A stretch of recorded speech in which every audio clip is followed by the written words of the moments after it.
Ukraine's military has blown up a bridge, destroying a convoy of Russian military vehicles on their way to the strategically important city of Izium.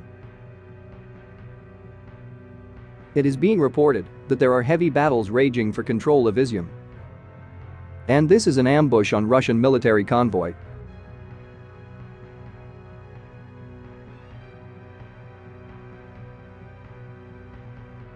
The Ukrainian armed forces are subjecting Russians positioned near Izium to heavy artillery fire. Ukrainian presidential advisor Arestovich has said that the Russian Black Sea Fleet flagship Moskva has sunk and is the largest defeat of the Russian fleet since World War II.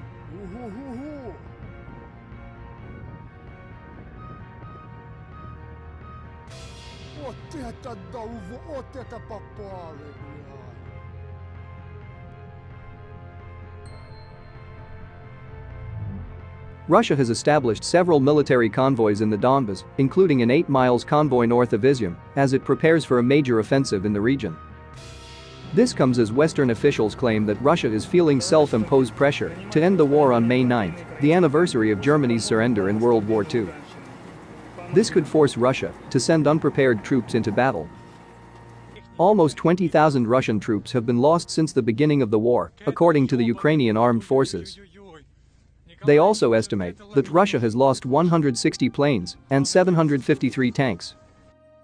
So far, Vladimir Putin has lost as many Russian troops in just 6 weeks of the war in Ukraine as were lost during 10 years of war in Afghanistan.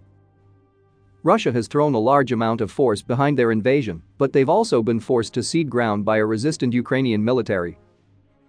Now Russia's war looks set to enter a potentially more brutal and focused phase in the east as fighting shifts away from Ukraine's capital and into its industrial heartland.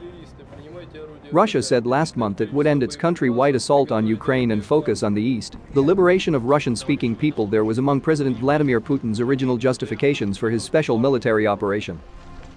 General Alexander Dvornikov, a notorious commander who led Russia's forces in Syria and has a history of targeting civilians, has been appointed to lead the new offensive.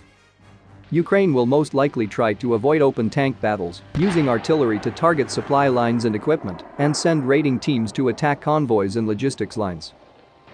The outcome of the battle could be that both sides will be battered to the point when neither one will be able to conduct an offensive or a counteroffensive. But one thing is sure, Ukrainians will defend their land to the last man.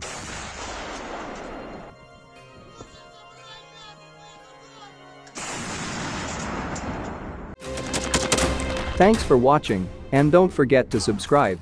Also, if you want to support Warthog Defense, please become our member and get early access to new videos, exclusive members-only videos, and become administrator in comment section. The membership link is in the description. Every day. We had a guy last week, it's 6 rescues in 6 days. He's doing the job every day.